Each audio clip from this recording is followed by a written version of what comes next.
Bom, pessoal, boa noite. Nós estamos aqui fazendo essa transmissão porque nós sabemos a importância da palavra de Deus. A Missão Guadalupe, ela tem o pretexto, de poder chegar a alguns lugares para entregar uma cesta básica, para conversar numa clínica de recuperação, para fazer uma visita para uma mulher grávida que está lá com um bebezinho. Enfim, nós temos muitos pretextos para poder realizar aquilo que a Missão Guadalupe realmente nasceu para fazer, que é revelar Deus, Jesus, desse jeito de Nossa Senhora de Guadalupe. Então, a nossa proposta nessa noite é poder deixar as pessoas que se propõem a fazer esse trabalho, que às vezes algumas pessoas se confundem, e acham que é um trabalho apenas assistencial, e a Missão Guadalupe não é só isso, não é assistencial apenas, ela é muito mais que isso, a gente quer levar essa boa nova de Jesus, essa boa semente, espalhar essa boa semente para muitas pessoas. Então, eu não sei se você é um desses que, assim como eu, toda vez que vai falar de Jesus, dá um frio assim na barriga, A gente fica com um sentimento muito grande de responsabilidade e às vezes também inseguro diante de como comunicar, o que falar, o que não falar. É muita pretensão nossa fazer tudo em 1 hora e pouco, 2 horas, que é a proposta da gente ficar aqui hoje. Mas é um pouco que a gente quer entregar para vocês. O Emanuel preparou todo o material, graças a Deus, muito rico. Ele vai poder falar sobre esse material. Mas nessa noite a gente quer consagrar você na sua casa, nós, as pessoas que estamos aqui, primeiro o nosso intelecto, A gente às vezes fica muito ligado apenas no conhecimento, consagrar os nossos ouvidos para tudo aquilo que ouvir ou nessa noite possa penetrar e cair no nosso coração. Então eu convido você aí na sua casa, nós que estamos aqui, fazer um gesto, o gesto de ficar em pé. Fica em pé um pouquinho, para a gente poder, como aqueles soldados em ordem de batalha, como aquelas pessoas que vão realmente passar por um treinamento, Talvez você já passou por um treinamento físico em algum lugar, você se colocar em pé e pedir para Deus enviar o Espírito Santo dele nessa noite para nos dar a graça de ser penetrado, de ser preenchido pela palavra dele. Por essa palavra que modifica, que transforma, essa palavra que nos dá uma vida nova.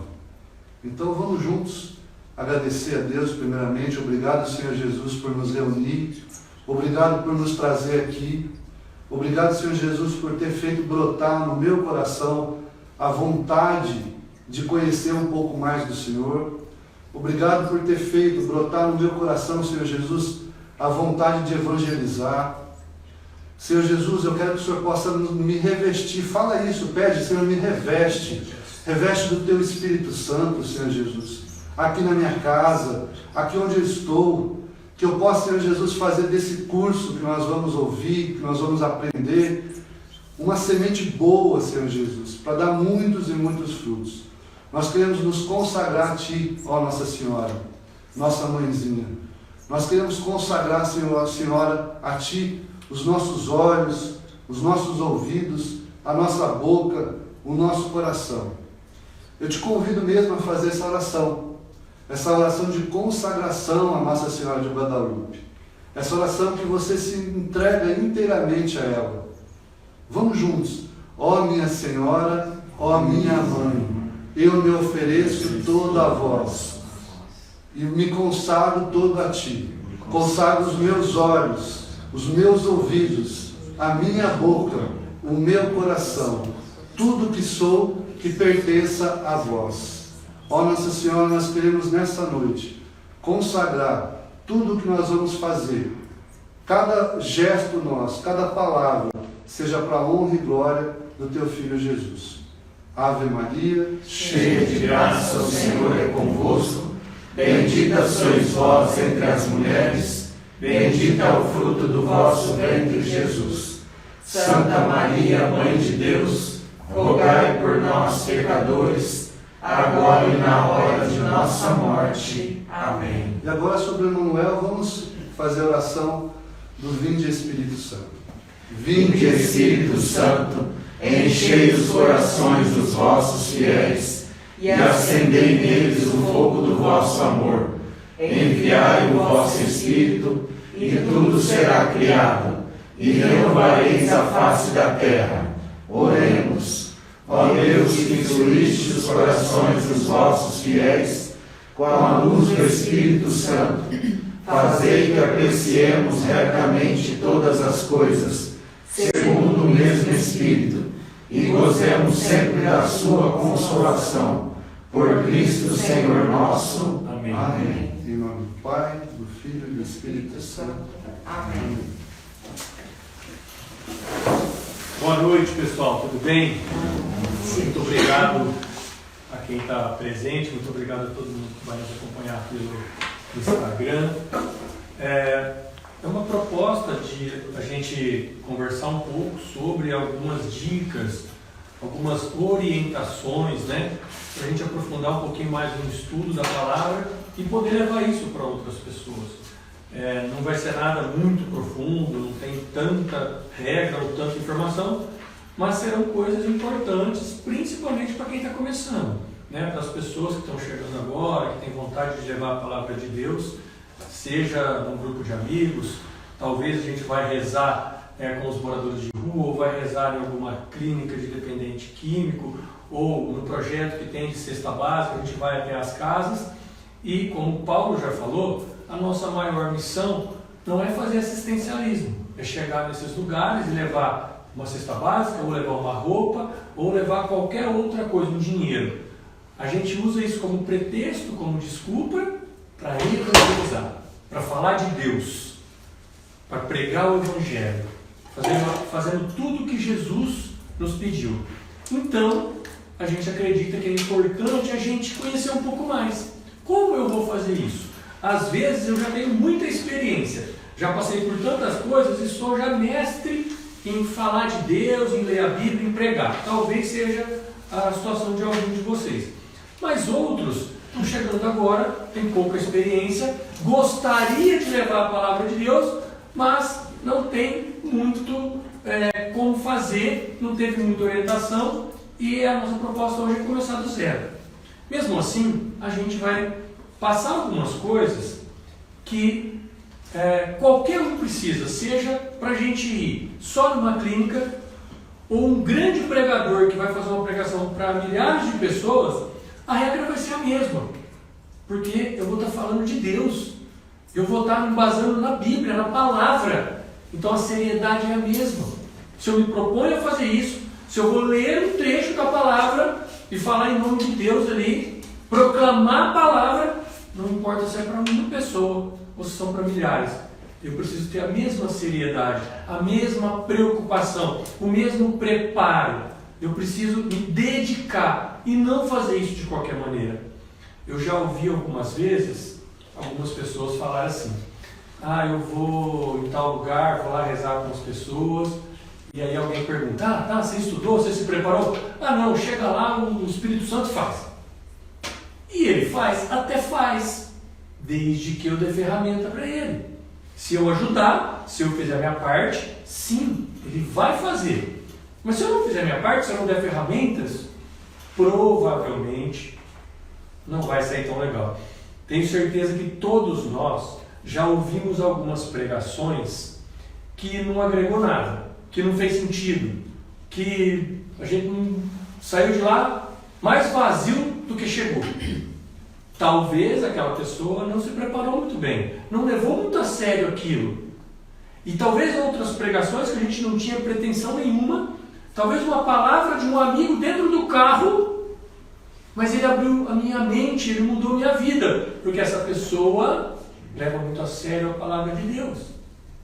E faz isso com propriedade, faz isso com critérios, faz isso com cuidado.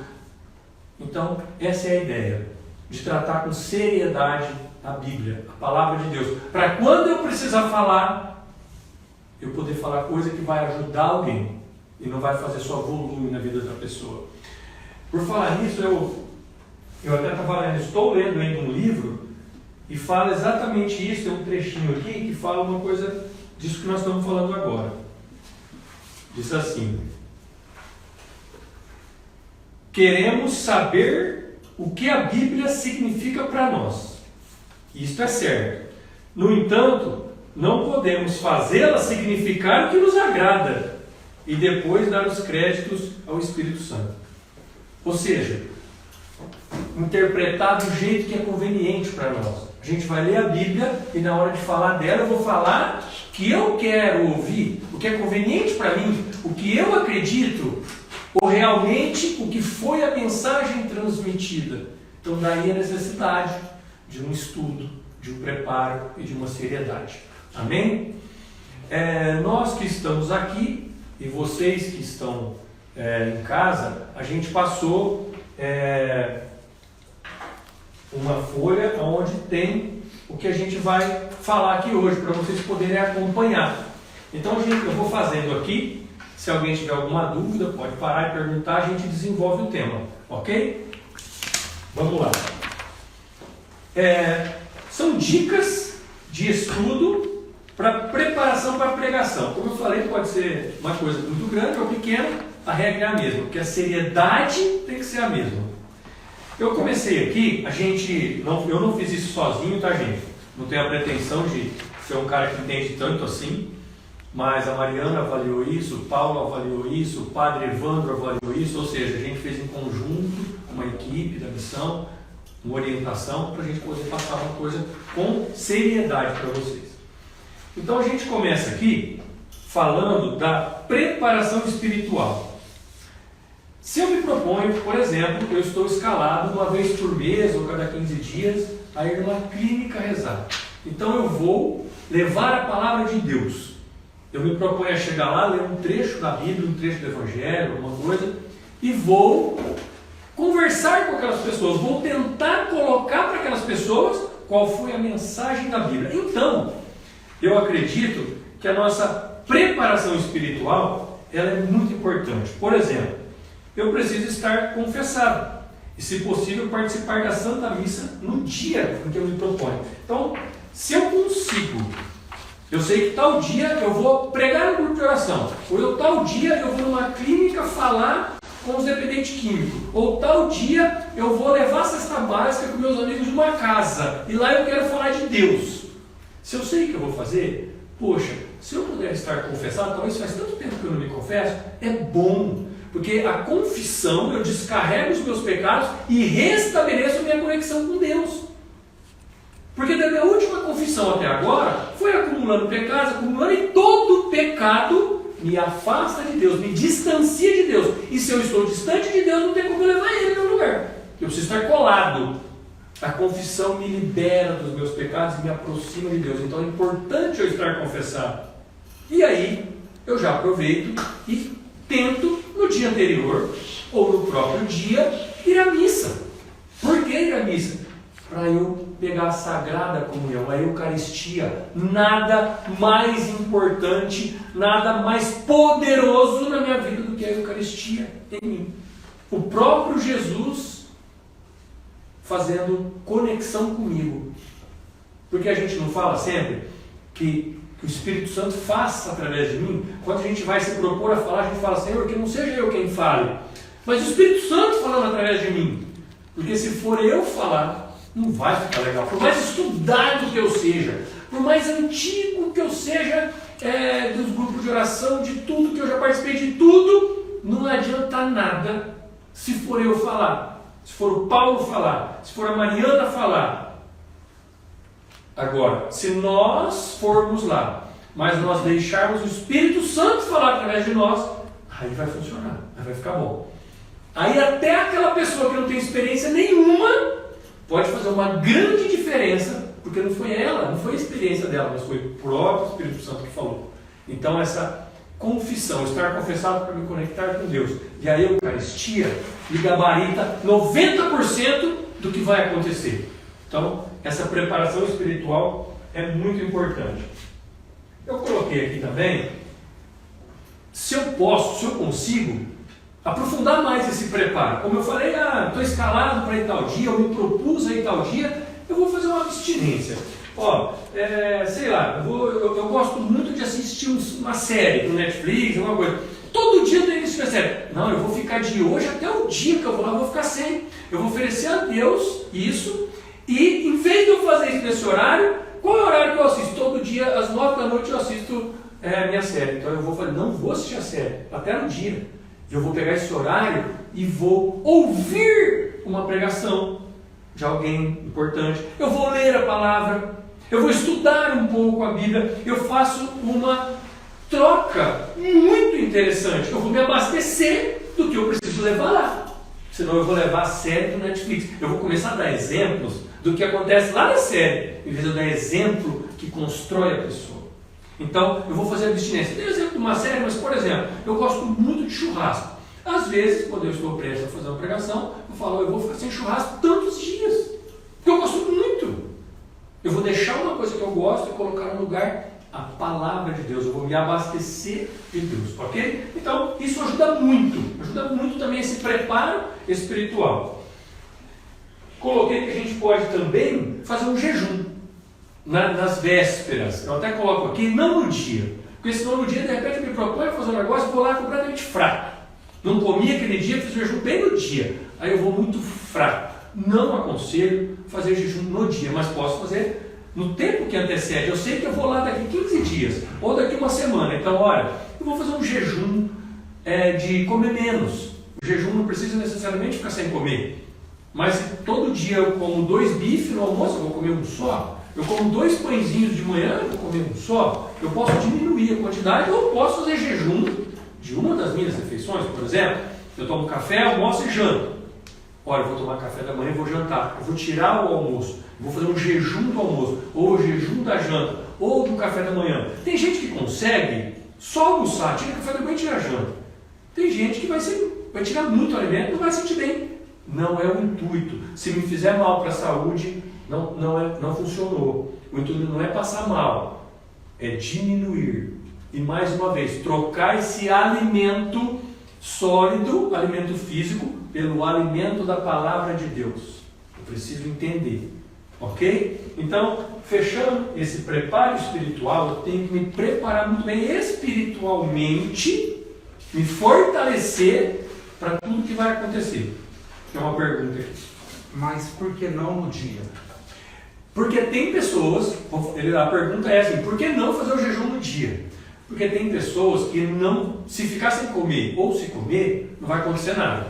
Mas a maioria das pessoas vai se sentir fraca. Aí talvez vai ser às 8 da noite e eu estou fazendo jejum. Até às 6 eu estou bem, até às 7 eu estou bem. Chega na hora eu estou lá passando mal. E às vezes eu tenho que ficar em pé 1 hora. E aí me dá uma fraqueza. Já pensou se eu desmaio? Então não tem necessidade. No dia, eu particularmente não aconselho, porque não é o intuito. Ficar sem alimento. É apenas eu me abster de um alimento, fazer um preparo espiritual. Então no dia eu preciso estar forte para levar a palavra de Deus com força. Para levar a palavra de Deus de uma maneira que seja convincente. Se eu chego lá, estou quase desmaiando, não vou fazer meu papel. Não é legal. No dia eu penso que não é legal fazer isso. Amém? Vamos lá para a segunda parte. O segundo item está pesquisar o tema. Primeiramente eu tenho que saber o tema. Por exemplo, às vezes a gente vai em algum lugar e previamente nos é passado qual é o tema, qual é a passagem bíblica. Então, por exemplo, você vai pregar num grupo de oração, ou você vai numa clínica. Qual é o critério? Lá na clínica, a gente faz o evangelho do dia. Então, não importa qual dia da semana eu vá, qual dia do ano, vai ser o evangelho do dia. Então eu já sei que eu vou daqui 15 dias, daqui 20 dias. Supostamente, vamos supor que é o evangelho do dia. Então eu já sei, eu olho lá, qual que é o evangelho do dia tal? É aquele. Eu vou estudar, eu já sei qual é o tema. Eu vou estudar aquilo lá. Eu, por exemplo, a última pregação minha, há uma semana atrás, o tema era comunidade. Então eu vou estudar sobre comunidade. Entendeu? Então, primeiramente tem que ser o tema. Meu ponto de partida. Qual é o tema? Sobre o que eu vou falar? Tá? Aí depois que eu tenho o tema, eu posso começar a pesquisar. Então, por exemplo, eu vou pesquisar. Pode ser textos, pode ser artigos, pode ser vídeo. Aí vem uma coisa importante. Olha o que eu escrevi. Porém, temos que ter o bom senso de pesquisar em fontes de pessoas que conhecemos. Por exemplo, coloquei aqui, Padre Paulo Ricardo, Professor Felipe Aquino, Missionário Márcio Mendes, Padre Fábio de Mello, Padre Roger Araújo. Citei alguns exemplos aqui, porque se vocês forem pesquisar, eu vou fazer uma pesquisa na internet. E eu pesquiso o tema que eu quero e jogo o nome de uma dessas pessoas. De repente tem um artigo dele, ou tem uma pregação dele, ou tem alguma coisa que uma dessas pessoas já falou daquele tema. Eu estou dizendo que eu estou fazendo uma pesquisa, mas de uma fonte confiável. Por que eu estou falando isso? Porque a internet aceita de tudo. Coisa boa e coisa ruim. Verdades e mentiras. Eu cansei de, ao pesquisar, achar artigos que são completamente contra a nossa fé. E se eu não tiver bom senso, se eu não conhecer, a maioria de nós que estamos começando, ainda não temos esse discernimento, eu vou acabar estudando em cima de uma inverdade, de uma mentira. E vou chegar lá e vou falar aquilo. Isso já aconteceu. Porque quando a pessoa estudou, ela não se preocupou de ver quem escreveu aquele artigo. Quem foi que falou aquilo? Será que eu posso confiar? Então aqui eu citei algumas pessoas que, se for alguma dessas, você pode confiar. E se você está estudando e não sabe, consulta alguém que conheça aquela pessoa, que valide a sua pesquisa, o seu estudo. O que a gente não pode, o intuito aqui de pesquisar o tema, é ter critérios na hora de eu estudar, na hora de eu pesquisar. Para eu não falar bobagem, mentira ou algo que vai contra a minha fé. Amém? Amém. Terceiro, estudar a palavra na Bíblia. Isso aqui é uma coisa muito interessante. Vamos lá. Eu vou estudar, além do trecho a ser proclamado, por exemplo, o Evangelho de hoje. O Evangelho de hoje é de capítulo tal, versículo de tal a tal. Então, se eu sei qual que é o Evangelho de hoje, eu vou estudar só aquele trechinho. Eu pego o capítulo, acho o versículo, leio aquilo lá e pronto. O que é aqui a ideia que nós estamos passando para vocês? Que eu devo estudar o capítulo todo, não só aquele trecho.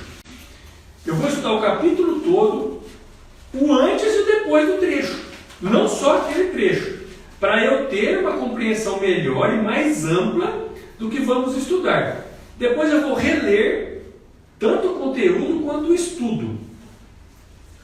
Quando eu falo tanto o conteúdo quanto o estudo, eu vou chegar nessa parte aqui, é porque as Bíblias, a gente vai falar disso, tem algumas Bíblias que são Bíblias próprias para estudo. Elas nos oferecem uma explicação, algo a mais sobre aquilo que eu estou estudando. Então, nesse primeiro item, eu vou estudar, eu tenho que saber qual era o versículo, o capítulo, e eu vou começar desde o começo daquele capítulo até no final. Em alguns casos, se não ficou claro para mim o que estava acontecendo, qual era o contexto, qual é o contexto? Se não ficou claro, eu posso ler um capítulo antes, eu estava no capítulo 5, eu posso ler o 4, o 3 inteiro e vir andando nessa leitura para eu compreender melhor o que está acontecendo aqui. E ainda eu continuar lendo os próximos capítulos para eu ver o que aconteceu depois. Quando eu faço isso, eu tenho uma compreensão muito ampla daquele trechinho que me é proposto. Eu vou falar sobre aquele trecho, mas como eu estudei antes, estudei depois, abriu a minha mente, eu entendi muito melhor o que realmente queria dizer aquele trecho. Ok? Então eu não devo ler só um pedaço, mas sempre um contexto mais abrangente, o antes e o depois do trecho que eu vou estudar. Outra coisa muito importante, a introdução do livro. Então, por exemplo, eu vou até pegar alguma coisa aqui para a gente ver. Supostamente, então, eu vou falar de um trecho que está no Evangelho de Mateus. Uma coisa que me ajuda também a compreender, se eu quiser aprofundar um pouco mais nisso, é muito importante, eu ler a introdução. Todos os livros da Bíblia, que é uma introdução ao livro. Então eu vou explicar por que aquele autor, aqui explica muita coisa, por que aquele autor escreveu desse jeito? Para quem ele escreveu? Qual foi o propósito da escrita? Em que época ele escreveu? Em qual situação ele escreveu? Tem muitas explicações aqui que também abrem a minha mente.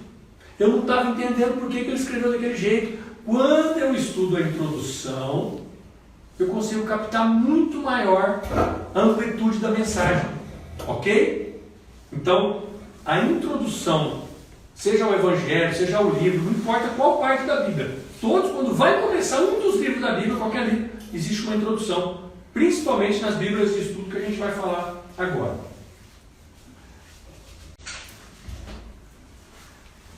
Será melhor se a gente puder estudar em Bíblias de estudo.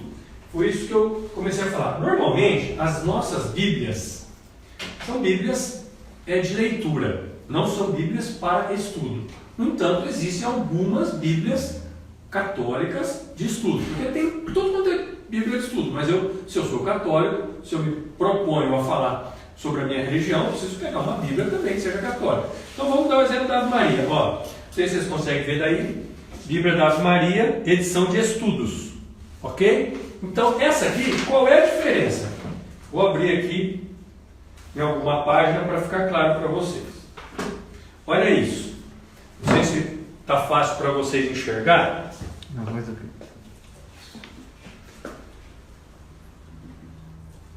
Essa aqui é uma Bíblia de estudo. A nossa Bíblia, ela vem escrito de cima a baixo e às vezes tem 2 ou 3 linhas lá. Aquelas 2 ou 3 linhas que tem na nossa Bíblia é o estudo dela. Olha o tamanho do estudo dessa. A Bíblia de estudo ela me oferece um estudo muito maior do que está sendo dito aqui. Olha nessa folha. Tudo isso aqui é explicação daqui. Tudo isso daqui é explicação daqui.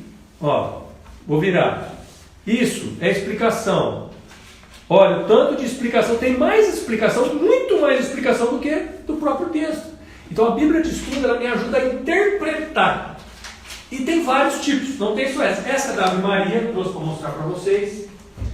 Essa aqui é uma Bíblia de estudos do Peregrino, muito boa para a gente estudar.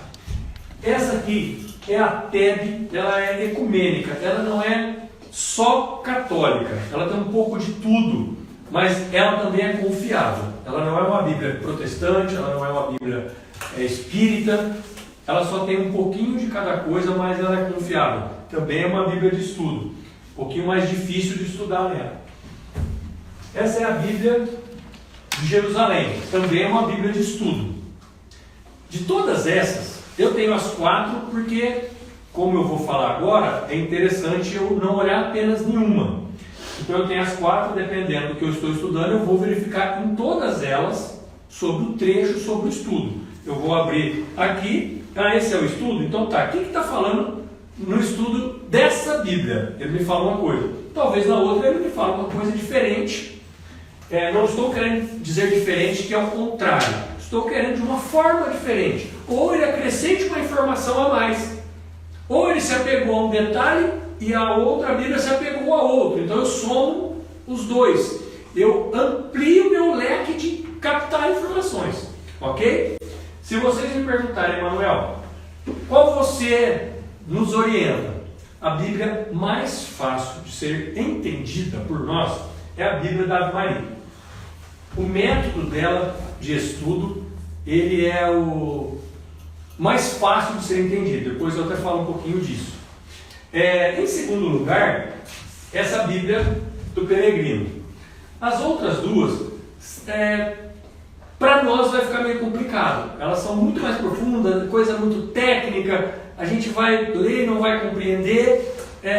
Talvez não nos ajude muito. Essas duas são muito ricas. Algumas coisas que você vai estudar aqui é a mesma coisa que está falando na outra.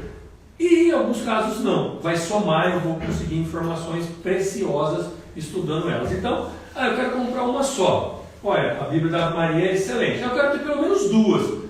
Essa daqui eu quero ter 3. Aí a gente vai para as outras variações, ok? Então, né, se eu puder estudar em uma Bíblia própria para estudo, eu vou enriquecer o meu estudo, ok?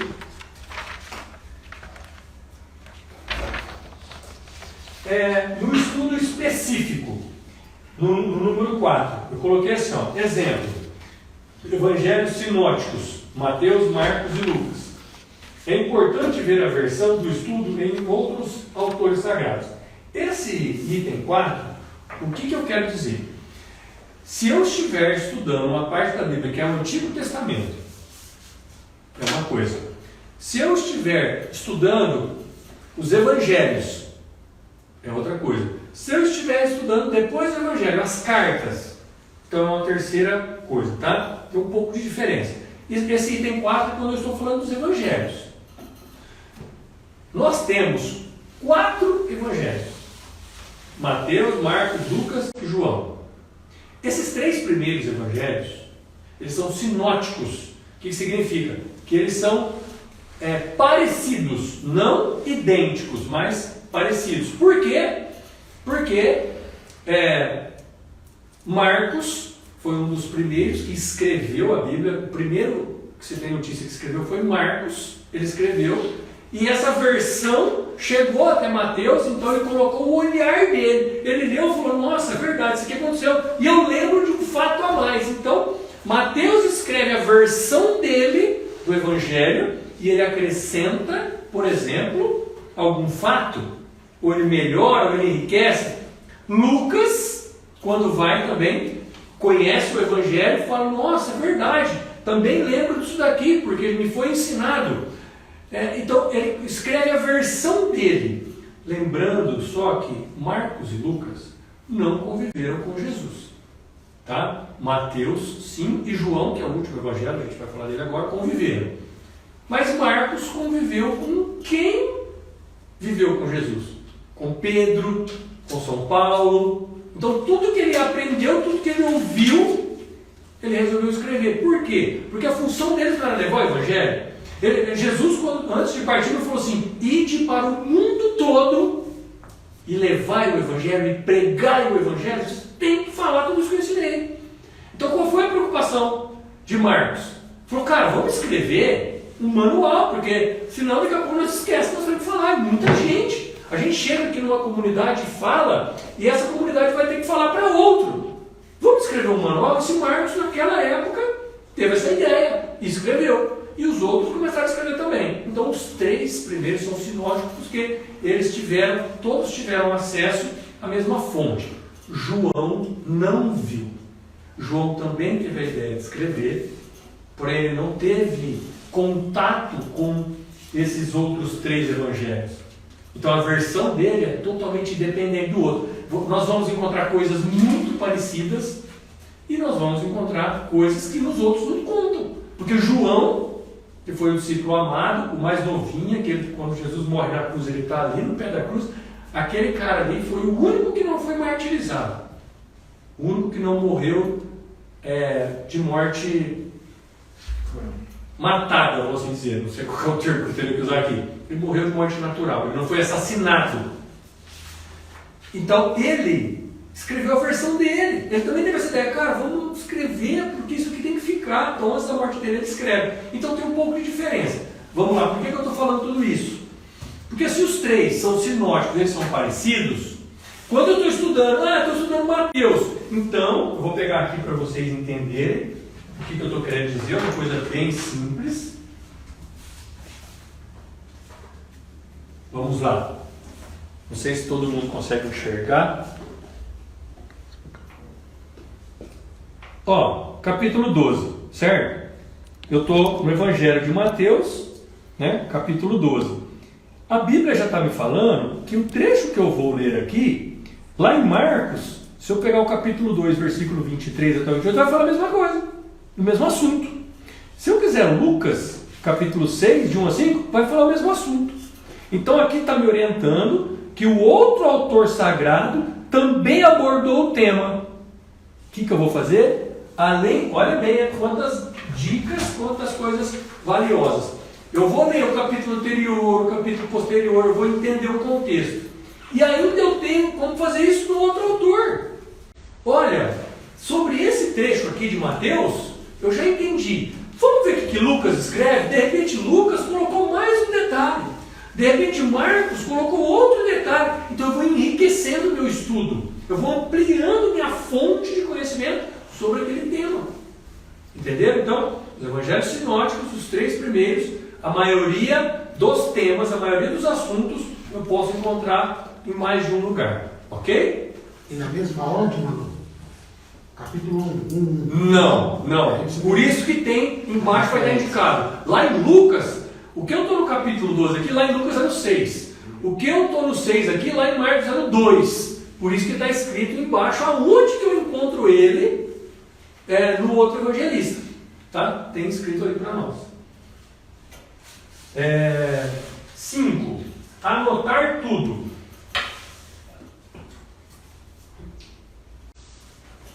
Principalmente o que eu acredito ser importante para a minha pregação. Depois eu vou reler várias vezes para ir montando a minha pregação. Porém, eu penso que não seja muito oportuno levar muita coisa anotada no dia para ser lida. Ela deve servir como fonte de conhecimento e estudo para o meu coração. A boca fala do que o coração está cheio. Procure tirar do texto alguma palavra ou frase breve para repetir com ênfase na homilia. O que eu quero dizer nesse anotar tudo? E eu preciso explicar bem isso. Quando eu estou estudando, eu posso, por exemplo, eu vou estudar o capítulo anterior. O capítulo inteiro que eu estou, o capítulo anterior, o outro autor, a outra Bíblia, eu peguei numa Bíblia, são tantas fontes. Aí eu procurei um artigo, aí eu estudei um texto do Márcio Mendes, aí eu li um livro que fala do assunto. Gente, eu fui em tantos lugares pesquisar que eu estou com muita informação. Então eu vou anotando o que eu acho importante. Por que eu anoto tudo? Para me levar tudo lá na hora? Não. Isso é um erro. Eu anoto porque depois eu vou estudar as minhas anotações e formar um contexto e falar, bom, diante de tudo o que eu anotei, que eu penso que é importante, o que eu vou levar? De que maneira eu vou levar? Então eu começo a compor.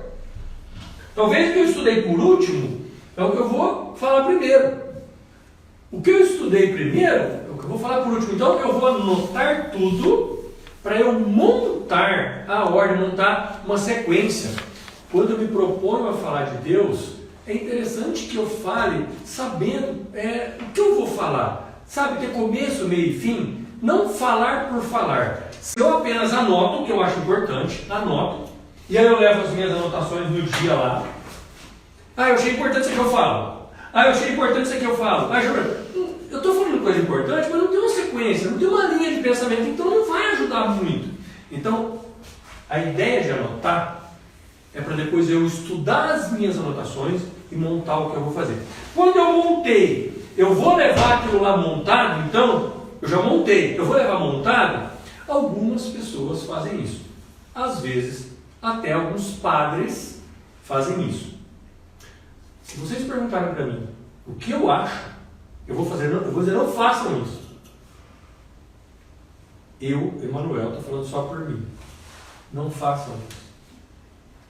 Comigo não funciona e não consigo ver, nem com nenhum padre, isso funcionar direito. Por quê? Vou falar com todo respeito a quem faz isso. Porque dessa maneira eu estou engessando o Espírito Santo. Eu estou obrigando aquela pregação a sair do jeito que eu montei. Eu, Emanuel, eu, meu humano.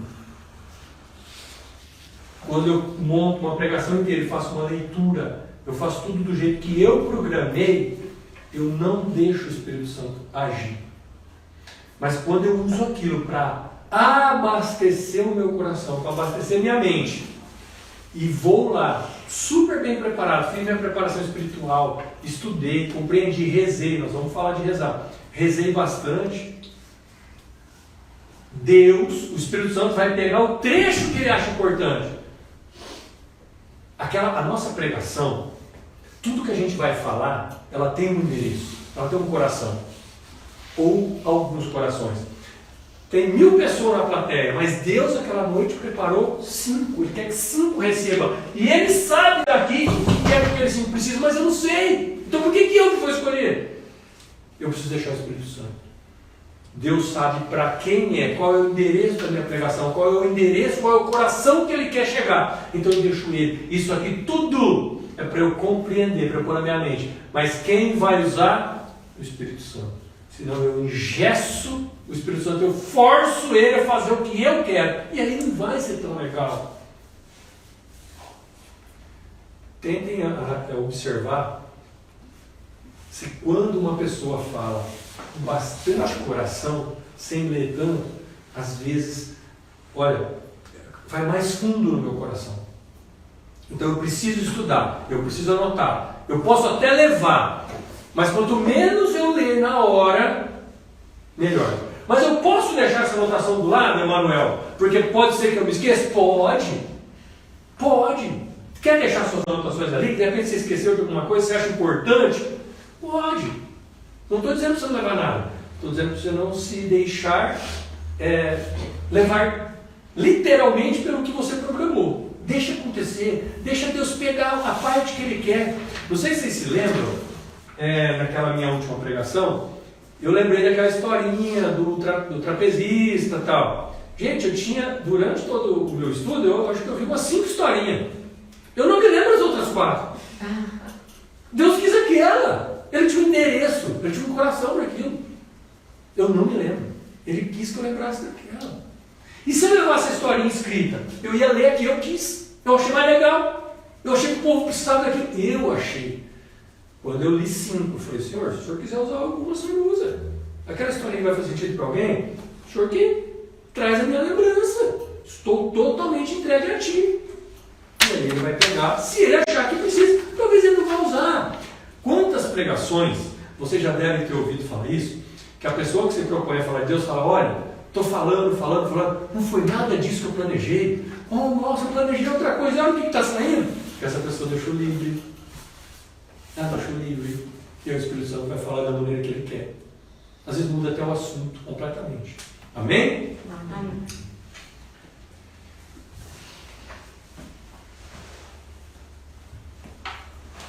Número 6.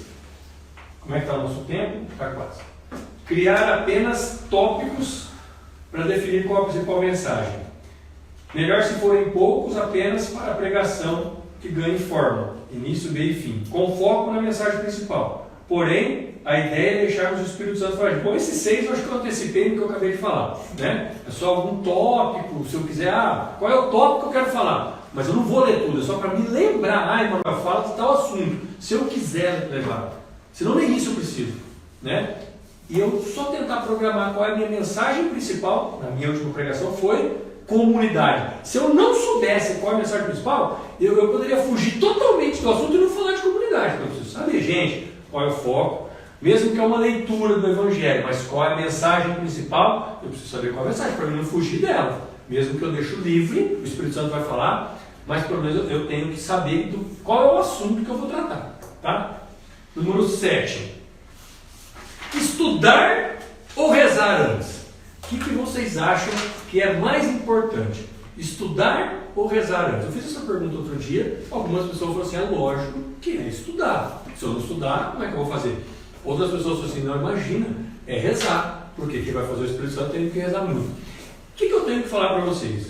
Que teoricamente as duas estão certas desde que elas sejam equilibradas. Se houver um desequilíbrio, não vai funcionar. Se eu só rezei muito, olha, vai ser daqui um mês minha pregação. Aí todos os dias, às 3 da manhã, meu relógio desperta e eu vou rezar o terço da misericórdia às 3 da manhã, porque eu vou fazer uma pregação. E eu fiquei um mês fazendo isso. E é fantástico, porque acordar 3 horas da manhã e rezar o terço da misericórdia, ele faz milagres na nossa vida. Então ele vai fazer muito. Só que aí o Espírito Santo chega turbinado, porque você se preparou muito espiritualmente, então o Espírito Santo chega turbinado para fazer, mas eu não estudei nada. Aí vai pegar onde? Então eu preciso estudar também. Não é só me preparar espiritualmente rezando.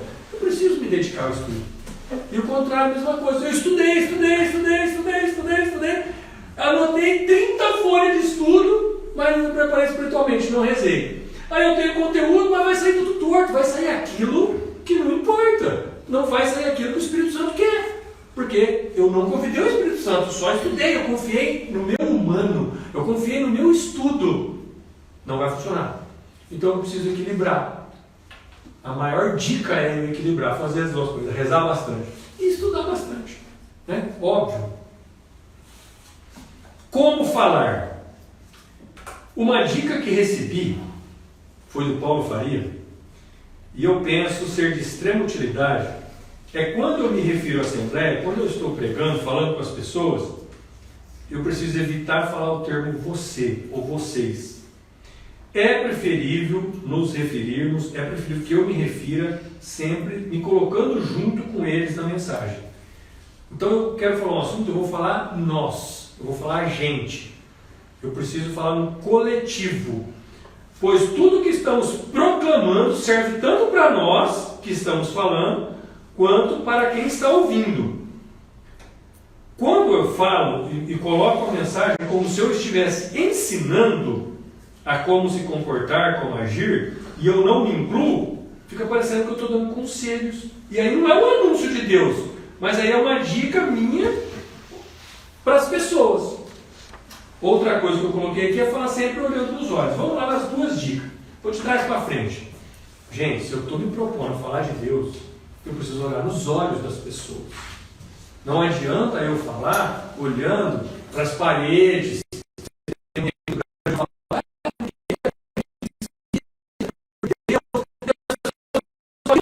Olhando para tudo menos para as pessoas. Ou olhando para o chão. Fica mais. Estou falando de Deus. Eu quero que a mensagem entre no coração. Então eu vou olhar nos olhos das pessoas. Quero que vá no coração. O caminho do coração são os olhos. E a outra coisa que eu estava falando é que quando eu vou falar, eu preciso me colocar dentro da mensagem.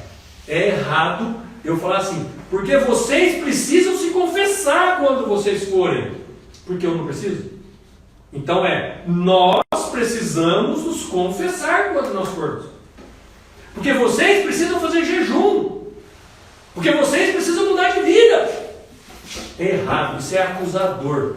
Quem acusa é o inimigo.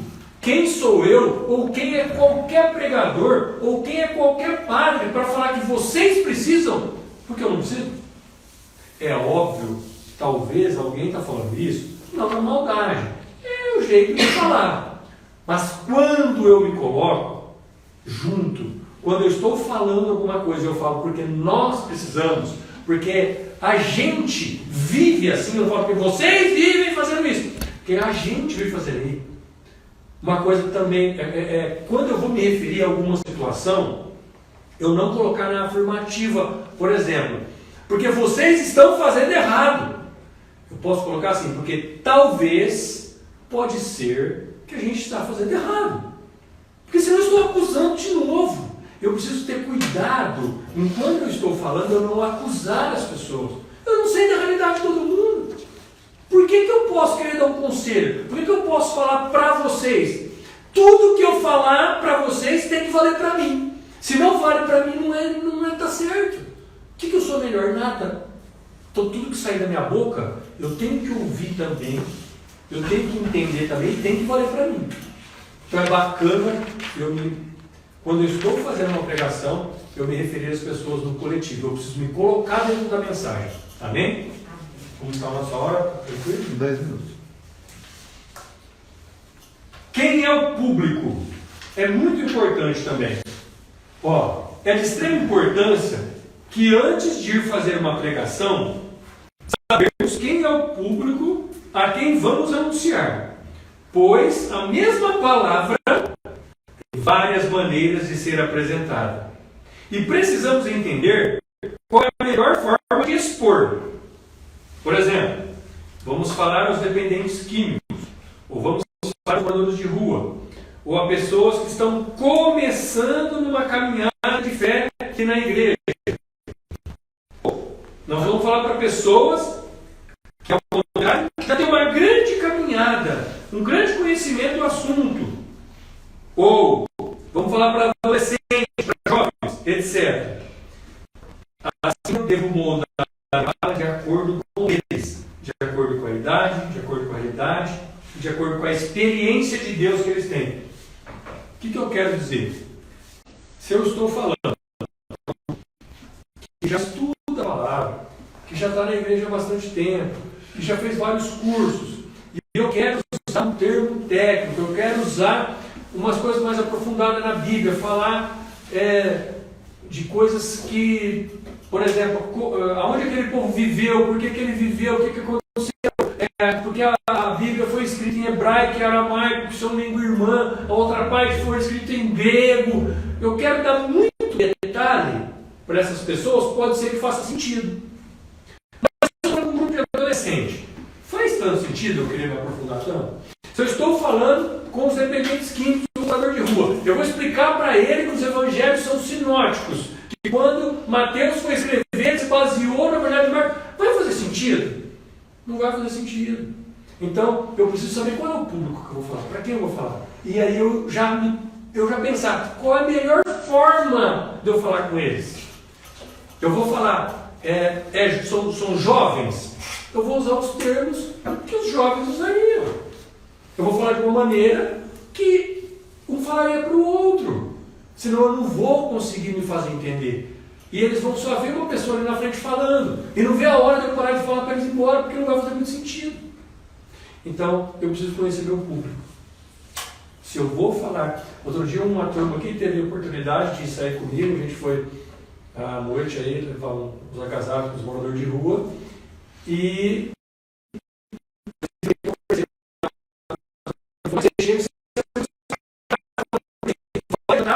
eu querer falar de um jeito que ele não vai entender, então eu tenho que ser direto com ele.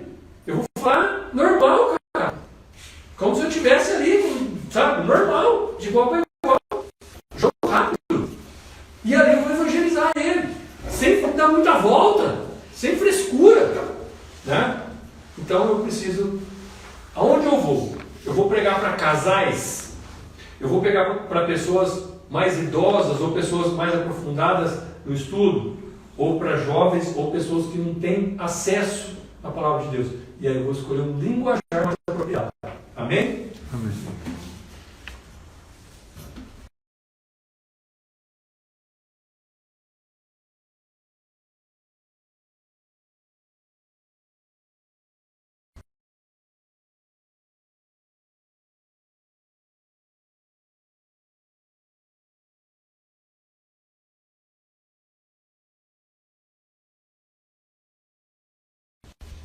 Pois meditando a palavra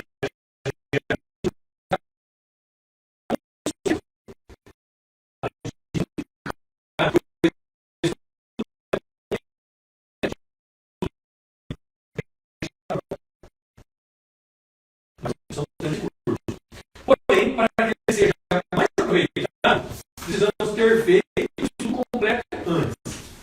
Uma dica: antes de qualquer estudo ou liturgia diária, faça uma oração pedindo a Deus que lhe envie o Espírito Santo para poder entender melhor o estudo, para captar a mensagem divina contida ali e com sabedoria poder colocar em prática, primeiro na nossa vida, e assim termos propriedade para levarmos aos irmãos. Bom, esse 10, o que ajuda no estudo, tem duas dicas aqui.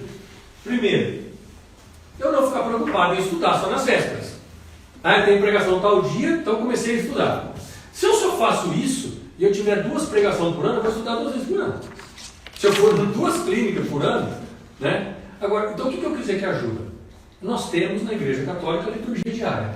Todos os dias, se eu quiser assistir missa todos os dias, seja para TV agora por conta da pandemia, ou seja presencial, eu tenho a liturgia. O que vai ser dito lá? Qual vai ser a primeira leitura? Qual vai ser a segunda leitura? Qual vai ser o salmo? Qual é o evangelho? Qual foi a homilia do padre naquele dia? Se a gente quiser, a gente tem isso todos os dias. Tá bom? Vamos lá, pessoal. Vamos retomar? Enquanto o pessoal está voltando aí, foi todo mundo tomar um copinho de água. De repente tiver pergunta, né? Se pessoas estão aqui. Eu vou só esperar chegar mais gente, vou lembrar, você pode me lembrar desse detalhe. Mas eu vou falar uma coisa importante que nesse intervalinho o Rodrigo lembrou, sobre, por exemplo, quando eu vou falar de Deus numa clínica, ou eu vou falar de Deus para os moradores de rua, ou eu chego numa casa, fui entregar uma cesta básica, não importa onde eu vou, se eu já chego abordando com a Bíblia na mão, já querendo já fazer oração alguma coisa, talvez eu assuste um pouco. Então uma coisa que a gente lembrou aqui, que é importante, é a gente ser mais natural possível, entrar conversando, como se for um bate-papo. Se a gente vai, por exemplo, numa clínica ou num lugar que tem morador de rua e tem alguém com violão, a gente vai cantar umas músicas primeiro, aí eu já entro naquela música, talvez de muita oração, talvez não, posso entrar com uma música mais tranquila, que todo mundo conhece, sabe? Para eles interagir, cantar junto, fazer um quebra-gelo, sabe? Deixar uma coisa agradável, que as pessoas vão interagindo, fica mais fácil, eles vão se abrindo para a gente levar a mensagem. Se eu chego já querendo já falar tudo que eu tenho para falar na largada, talvez eu assuste um pouco e a pessoa não preste tanta atenção. Então, ter um quebra-gelo, alguma coisa, chegar, conversar, bater um papo primeiro, descontrair, e aí a pessoa nem percebe, você vai falar o que você quer falar. Tem uma pessoa que disse assim, a Sami, né? Principalmente porque a gente não sabe a religião das pessoas, né? Quando a gente vai até levar a cesta, a gente chega, acaba às vezes não sabendo. Então, isso que é importante também. Né? Eu vou pegar esse gancho então do que ela falou. Eu costumo sempre falar, não importa onde eu vou, né? Se eu vou numa clínica, se eu vou com um morador de rua, se eu vou numa casa. Eu costumo falar sempre que a gente veio para conversar, a gente veio para bater papo e falar de Deus. Mas a gente não chegou aqui para converter ninguém para a nossa religião. Eu costumo falar assim, olha, eu respeito a sua religião. Nem precisa me falar qual é a sua religião, eu respeito. Mas eu vou falar um pouquinho de Deus para vocês. Então, como ela falou, a gente não sabe a religião, então, né, essa maneira de descontrair ajuda aquela pessoa que, mesmo se ela é de uma religião contrária, por exemplo, o evangélico não aceita muito Nossa Senhora e a gente vai em nome de Nossa Senhora de Guadalupe. A maioria das vezes nós estamos com uma camiseta de Nossa Senhora de Guadalupe e a pessoa bloqueia. Então, se eu chego e vou conversando, batendo papo, tem um quebra-gelo, é mais fácil dela me ouvir e eu conseguir levar a mensagem. Amém? O pessoal que está voltando, o pessoal aí de casa, se por acaso vocês tiverem alguma pergunta, de repente coloca aí, o Paulo está lendo, a gente pode esclarecer. Tá bom? Vamos lá, eu vou terminar a parte que eu estava. Eu estava no item 10, né? Falando do que ajuda. Então, por exemplo, eu estava falando que a gente pode e deve fazer a liturgia diária. Se todos os dias na minha vida, não importa se é de manhã, na hora do almoço ou à noite, eu vou ver a homilia diária. Por exemplo, tem um aplicativo da Canção Nova, que a hora que eu abro o aplicativo, ele já me abre na liturgia do dia. Então ali eu posso ler qual foi a primeira leitura. Se tem a segunda, qual foi a segunda? Qual foi o salmo? Qual foi o evangelho? Nesse aplicativo da Canção Nova, liturgia diária da Canção Nova, tem lá depois um ícone que eu posso clicar e ver a homilia do padre, como se eu estivesse na própria missa. Aí eu clico lá, tem a homilia. A homilia pode ser lida, porque talvez eu estou num ônibus, eu estou em algum lugar que eu não posso pôr som. Eu posso ler a homilia. O que o padre falou? Qual foi a explicação do padre sobre aquelas leituras? Para eu ir aprendendo da Bíblia, para eu ir entendendo. Então o padre vai falar, mas eu quero por áudio, tem a opção de áudio, eu quero por vídeo. Tem até o padre, eu posso assistir o padre nesse aplicativo da Canção Nova, eu posso assistir o padre fazendo homilia. Então vocês imaginam se eu me proponho a fazer a liturgia diária. Todos os dias eu estou parcialmente assistindo uma missa. E eu estou ouvindo as leituras e pegando o estudo do padre, porque ele colocou na homilia dele todo o estudo dele. Então eu estou lendo e ainda pegando uma explicação, uma interpretação do padre sobre aquelas leituras. Gente, se eu faço isso todos os dias, olha o tanto de bagagem que eu estou colocando, olha o tanto de informação que eu estou captando, para a hora que o Espírito Santo precisar trabalhar em mim, tem que ele pegar. Então, é muito importante eu não me preparar somente porque eu vou em tal lugar, mas ter uma vida de preparação, ser uma preparação contínua, certo? E dentro desse item 10, eu coloquei aí que antes de qualquer estudo ou liturgia que eu faça uma oração. O que eu estou querendo dizer? Olha como é importante, gente. Isso aqui é uma vírgula, é uma regrinha pequena, mas que tem uma eficácia violenta. Por exemplo, não importa qual é o estudo que eu vou fazer. Se é da liturgia diária, eu vou fazer liturgia diária hoje. Ou, não, hoje eu vou estudar um livro. Eu quero pegar um livro que me ensina umas coisas. Ou, eu vou assistir uma pregação. Eu me propus todo dia de um amigo meu que estava assistindo uma pregação por dia. Ele falou, vou fazer um propósito de assistir uma pregação por dia. Que maravilha, gente. Fantástica a ideia dele. Aí vem essa vírgula que vai fazer toda a diferença. Eu vou fazer uma oração antes. Senhor, eu vou assistir essa pregação. Senhor, eu vou acompanhar a liturgia diária. Senhor, eu vou estudar a Bíblia. Senhor, eu vou ler um livro. Mas eu não vou conseguir entender sozinho. O Senhor pode me ajudar? Manda o Espírito Santo, Senhor, para que Ele me ilumine, para que Ele clareie, para que Ele dê entendimento nesse meu estudo, para que eu capte melhor a mensagem, para que eu compreenda. Gente, é que nem um quarto escuro acender uma luz. Essa oração, ela faz toda a diferença. Então não basta me propor a estudar, não basta propor a me preparar, assistir, por exemplo, uma pregação por dia, um dia diário, enfim, ler um livro. Se eu não for iluminado pelo Espírito Santo, aquilo lá eu vou conseguir captar pouca coisa, sendo que eu poderia captar muita coisa. Mesmo na liturgia diária, naqueles 5 minutinhos, faz uma oração antes. Eu vou fazer a minha oração me preparando para isso. Amém? Tranquilo, né? Vamos para o 11º. O principal. Para que a pregação tenha efetiva eficácia na Assembleia, é necessário fazer um link entre o texto e as nossas vidas. O que eu aprendo com ele? Como eu posso relacionar essa palavra proclamada e a maneira que eu conduzo a minha vida? O que ela quer nos ensinar? O que ela me leva a refletir?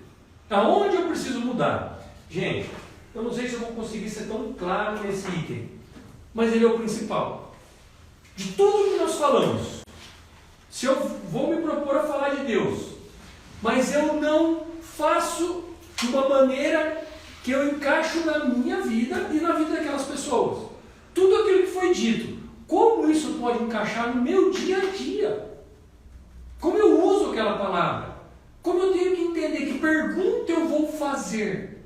Por exemplo, eu vou pegar alguma coisa da minha pregação passada, porque alguns assistiram, vai ficar mais fácil. Eu estava me propondo a falar de comunidade, então eu fiz algumas perguntas. E nós? Como nós estamos envolvidos na comunidade? Então, eu falei, eu fiz a minha pregação, eu já falei, expliquei a palavra, fiz tudo. Depois eu preciso encaixar na vida, na minha e na da Assembleia. Se eu não conseguir encaixar, vai ser uma aula, vai ser lindo, mas eu não modifiquei a minha vida nem a da outra pessoa. Então eu tenho que linkar, tenho que amarrar isso no nosso dia a dia. Então vamos lá. Eu falei sobre comunidade. Aí falei, ficou lindo. Só que talvez eu poderia ter esquecido de falar assim, mas e nós? Aonde nós estamos encaixados nessa comunidade? Como é que eu tenho me comportado? Eu tenho deixado a comunidade participar da minha vida? A minha vida tem participado da comunidade?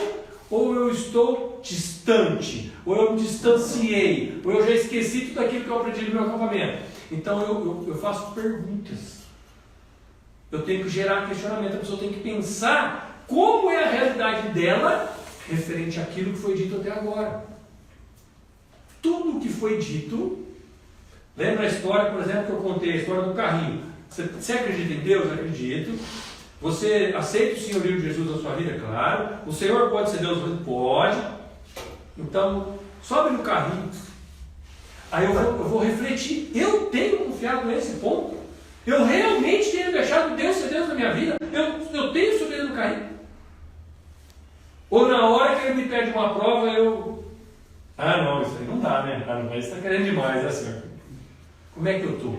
Então, é muito importante. Eu preciso sempre fazer esse link de tudo que eu falei com a minha vida, posso usar algum exemplo meu ou alguma historinha, mas levar as pessoas a esse questionário, mediante a palavra proclamada, qual tem sido o meu comportamento? Se eu não fizer o link, vai ser uma linda palestra, vai ser uma aula, mas eu não modifiquei a vida das pessoas porque ela não entendeu que ela tinha que pensar. Ela precisa pensar. Eu preciso ter perguntas, eu vou até refazer algumas aqui, dessa que está nos lembrando aqui. De que maneira eu tenho conduzido a minha vida referente ao que foi dito? O que ela me ensina? O que eu aprendi com essa palavra hoje? O que eu vou mudar na minha vida sobre o que foi dito hoje? Eu proclamei uma palavra, eu falei alguma coisa. E aí eu analisei que, mediante o que foi dito, o meu comportamento está de acordo ou está em desacordo? Onde eu preciso me encaixar? O que eu preciso mudar? Senão eu não vou ter propriedade para falar. Onde eu quero dizer de propriedade, eu pulei uma parte da leitura, eu quero dizer assim, é muito importante que quando eu vou falar de Deus, eu tenho que viver a palavra. Não adianta eu fazer uma pregação, vou fazer uma suposição, hoje eu sou casado, mas não era. Então, quando eu não era casado, eu vou fazer uma pregação e eu vou falar de castidade. Que nós precisamos viver em castidade. Aí eu vou usar assim, porque vocês têm que viver a castidade. E eu não vivo. Que propriedade que eu tenho para falar? Se eu não vivo, eu não sou casado, eu tenho relação sexual com a minha namorada e eu estou pregando sobre castidade. Gente, não tem coerência. É um absurdo. Eu preciso viver a palavra de Deus. Tudo aquilo que eu vou falar, eu faço. Eu tenho que perguntar para mim primeiro. Olha aí, já começou a pregação na minha vida. Eu vou lá falar para aquele pessoal, mas eu faço o que eu vou falar. Se eu faço, eu posso falar, eu tenho propriedade, senão vai ser mentira e não vai surtir efeito em ninguém. Se eu vou falar alguma coisa e eu não vivo aquilo, é mentira. Se eu vou falar alguma coisa e eu não vivo aquilo, não vai adiantar nada. Talvez vai ser só bonito eu falar que tem que viver a castidade, eu falar isso, eu falar aquilo, mas eu não vivo aquilo. Pode até ser bonito, mas não vai ser útil nem para mim nem para ninguém. Eu preciso ter propriedade no que eu falo. Eu preciso viver a palavra de Deus primeiro, para depois eu falar de Deus. Amém? Imprescindível. A gente no intervalinho falou desse tema. Imprescindível. Não querer agradar, e sim pregar a verdade do Evangelho. Primeira carta de São Paulo aos Tessalonicenses, capítulo 2, de 1 a 8. Não querer agradar, e sim pregar a verdade do Evangelho. Eu não posso levar a pregação para um lado que eu acho legal, ou para alguma coisa que eu vou agradar a Assembleia. Se eu estou preocupado em agradar, eu não estou preocupado em falar a verdade. Talvez a verdade vai doer nas pessoas que estão ouvindo. Mas se doer vai fazer efeito. Remédio bom é amargo. Né? Se doer vai fazer efeito. Então eu preciso me propor a falar a verdade, me concentrar na verdade. Vai doer? Não vai doer? Vai servir? Não vai? Isso não é problema meu. Isso aí é o Espírito Santo com cada um. Eu não sei a realidade das pessoas. Talvez eu ache que vai doer e vai salvar. E eu julguei que ia doer, eu quis falar para agradar. Olha o erro. Olha a bobagem. Não estar preocupado em agradar. Normalmente, aqui no 13, eu coloquei uma oração final. Pode ser simples e com o mesmo conteúdo da pregação. E rezar. Isso aqui é outra coisa. Deixa eu falar primeiro esse ponto. Então, pode ser simples e com o mesmo conteúdo da pregação. O que eu estou querendo dizer? Eu vou fechar minha pregação, eu vou fechar meu momento. É muito legal se eu rezar com aquelas pessoas, falar assim, amém, amém. Fecha os olhos, uma coisa simples, boba. Fecha os olhos, põe a mão no coração, eu quero rezar com vocês. Para que Deus possa agir em nós sobre tudo que foi dito aqui hoje. Que eu compreenda melhor. Vamos agora pedir o Espírito Santo para que o Espírito Santo possa pegar tudo que foi dito e tornar realidade na minha vida. Isso é uma oração final, uma oração de fechamento. Eu vou pegar tudo que foi dito e fazer com que aquilo reforce que aquilo seja realidade na minha vida, que Deus me ajude a fazer aquilo, a compreender aquilo, a praticar aquilo, fazer essa oração.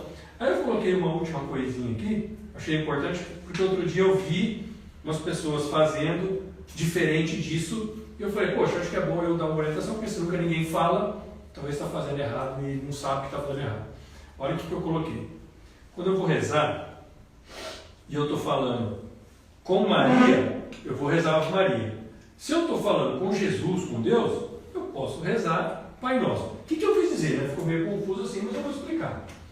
Eu falo assim, então agora vamos pedir intercessão de Maria para que a gente possa compreender melhor tudo que foi dito aqui. Pai Nosso que está no céu. Eu falo, peraí, estou falando com Maria ou Pai?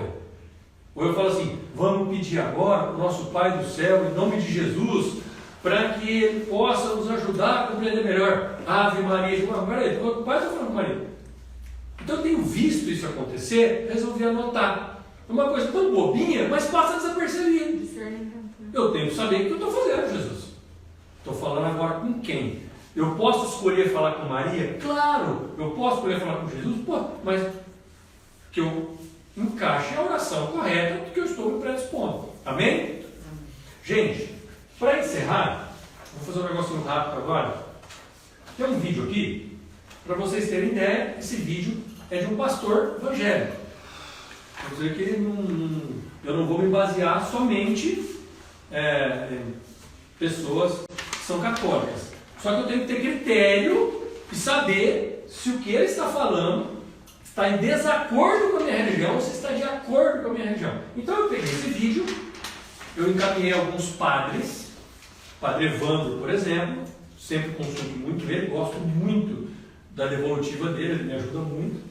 Falei, padre, eu recebi esse vídeo, e esse vídeo fala de 10 dicas, de 10 erros, ou de 10 dificuldades, de 10 problemas que a gente pode ter quando a gente vai fazer uma pregação. Coisa que a gente não deve fazer.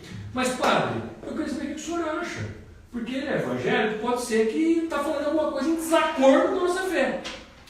Todos os padres falaram assim, ele não falou nada em desacordo com a nossa fé, então você pode usar. Vou usar com autorização, tá bom? Então, a gente vou colocar ele para falar. Se vocês não estiverem entendendo, é mais para ouvir, ele não vai mostrar nada, é mais áudio. A cada um que ele falar, a gente dá um pausezinho, fala rápido, porque ele vai nos ajudar a não errar. Até agora, a gente falou o que é certo. O que eu devo fazer? Agora é legal o que eu devo tomar cuidado, o que eu não devo. Quais os cuidados? É legal isso daqui. Tá bom? Vamos lá.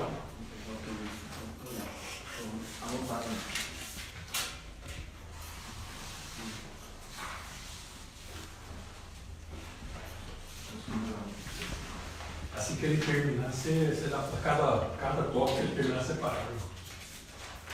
Você fala o nome dele, mano. Tá. Fala galera, Vidoscópio, Douglas Gonçalves por aqui, e hoje eu queria gravar sobre 10 erros na hora de pregar. Então não é um vídeo para você que é um grande pregador, já experiente, não vou falar aqui de coisas profundas de teologia, não. Eu queria dar algumas dicas para você que prega, você que de vez em quando dá uma palavra. Eu vi que tem bastante gente que é líder de pequenos grupos, que nos segue, e eu queria dar algumas dicas assim que eu aprendi com esses anos ministrando. E eu queria começar indicando um livro que eu já indiquei uma vez, mas eu quero falar de novo dele, porque para mim foi um dos livros mais importantes que eu já li, que é Entendes o que Lês. Cara, esse livro foi muito importante para mim. O que é da hora nesse livro aqui? É que o Gordon Fee ensina você a ler cada tipo de livro da Bíblia.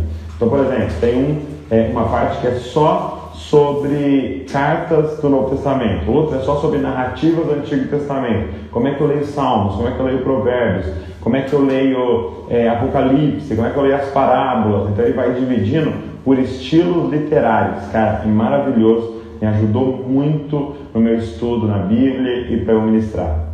Entendes o que lês? Então vamos lá, eu separei aqui os 10 erros mais comuns na hora de pregar e eu coloquei numa certa ordem de importância. Então eu vou começar pelo 10º erro que as pessoas cometem e vou até o primeiro, que para mim é o mais crucial. Então o 10º erro que as pessoas cometem: ficar nervoso ou ficar ansioso para ministrar.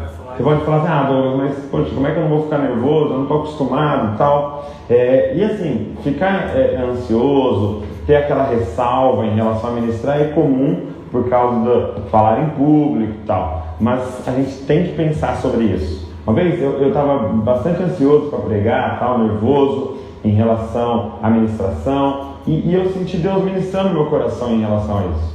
Porque a raiz desse nervosismo é eu achar que sou eu que vou fazer. A raiz desse nervosismo é pensar que eu vou ter que convencer as pessoas e que eu vou ter que ir bem para que elas sejam transformadas. E na verdade, isso é um papel do Espírito Santo. Eu só tenho que estar preocupado ali em falar a verdade, em ter estudado e saber que o que eu estou falando é bíblico. E cara, isso é um papel do Espírito Santo. E a mesma raiz desse receio de não pregar bem é a mesma raiz do orgulho quando a gente prega bem. Porque como a gente pensa que é a gente fica ansioso e nervoso. Mas quando a gente vai bem, as pessoas nos elogiam, a gente continua pensando que é a gente. E aí a gente vai ficar orgulhoso. Nono erro, e que está quase junto ali com o 10º, só rapidinho, esse 10º, né? O nervosismo. Fiquem tranquilos, a gente vai ficar nervoso. Eu nunca fiz isso. Por exemplo, eu nunca fui falar de Deus. Eu vou entregar uma cesta básica e eu quero falar de Deus. Eu estou nervoso, eu estou com medo, eu não entendo muito, eu comecei agora, e será que eu vou falar certo, será que eu vou falar errado?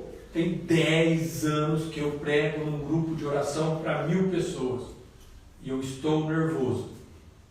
É para eu ficar preocupado com o nervosismo? Não.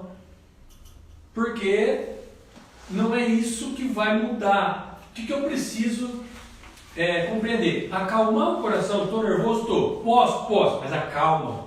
Porque se eu manter isso daí, eu vou pôr orgulho, que é o que ele falou. Eu vou achar que eu tenho que ir bem. Eu não tenho que preocupar em ir bem, eu tenho que preocupar em falar a verdade.